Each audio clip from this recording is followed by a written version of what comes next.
Aaron Rodgers was asked his vaccination status. Yeah, I've been immunized. Um, there's a lot of conversation around it. There's guys on the team that haven't been vaccinated. I think it's a personal decision. I'm not going to judge those guys. Businesses that have their mandates in place, you must upload your card. They've got to look at your card and know exactly if you've been double Pfizered or double Moderna'd or J&J and boosted, etc. They don't take you at your word. You've got to prove it. And if somehow Rodgers was able to get around that, somebody should find out why and how. I just hope nobody else gets sick. Like, sincerely, that's what you always hope with this. You don't want to have gotten somebody sick. You just hope nobody else gets sick. Like, it's airborne. There are particles. The amount of particles you take in from this matter. And that's hard for people to get sometimes, but that's the truth. So when you have less particles in the air, you're usually not going to take in as much of that virus. It matters in this. That's how it spreads. But I just really, really hope that for him, he didn't get other people sick. Well, not just him, for everybody around him. And there's a note here from a reporter named Scott Grodsky, who is at CBS 58. I believe that's in Milwaukee. And he says, any player not fully vaccinated, if you gather outside the club facility or team travel in groups of more than 3, you're fined $14,000. Engaging in in-person meetings, practices, or training activities outside of club facilities with other players and or Tier 1 staff, $14,650. Gathering in any number for any reason with other players and or members of the tiered staff at any time when the club is shut down, $50,000. Attending an indoor nightclub, $14,000. Attending an indoor bar, $14,000.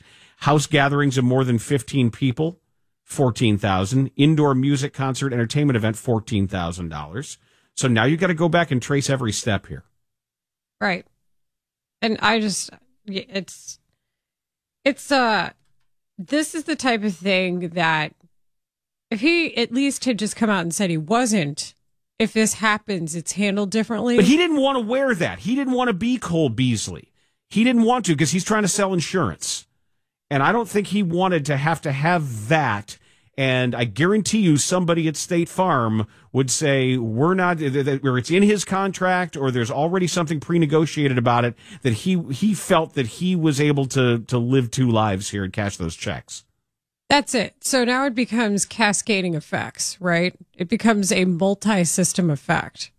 What else is now affected because Aaron Rodgers didn't tell the truth?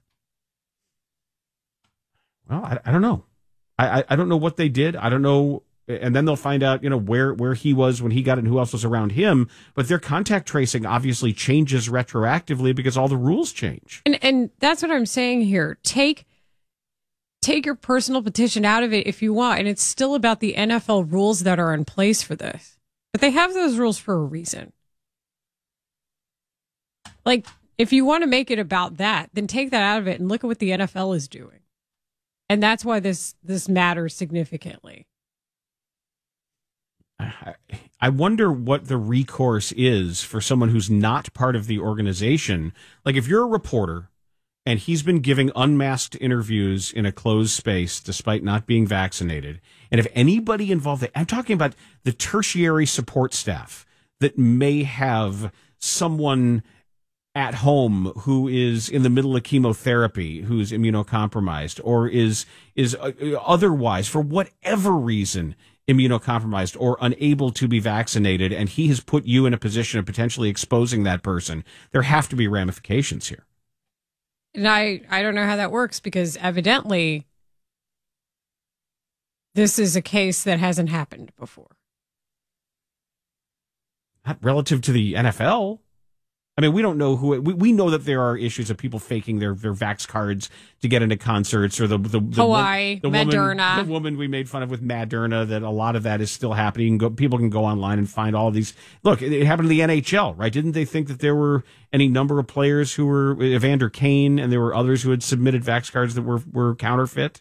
Yes. So, and punishments were levied, and they were pretty stiff relative to the act, but it's also an act of forgery in a case. So there's so many questions still where we have more questions than answers, but immediately you just hope to test as many people who's been around him as they can to figure out whether or not they're sick. I just hope he didn't get anybody else sick. We will continue to. And I just saw this tweet from Rachel Hopmeyer, who is a sports reporter at the NBC affiliate in Green Bay. She says Rodgers' positive test could have widespread implications on the Packers after their Halloween party last weekend. If he lied to his teammates, or if somehow the team was complicit in perpetuating this half-truth or this willful misunderstanding, whatever you want to call it, most private businesses that have their mandates in place, you must upload your card. They've got to look at your card and know exactly if you've been double Pfizered or double Moderna'd or J&J and boosted, etc. They don't take you at your word. You've got to prove it. And if somehow Rodgers was able to get around that, somebody should find out why and how. I just hope nobody else gets sick. Like, sincerely, that's what you always hope with this. You don't want to have gotten somebody sick. You just hope nobody else gets sick. Like, it's airborne. There are particles. The amount of particles you take in from the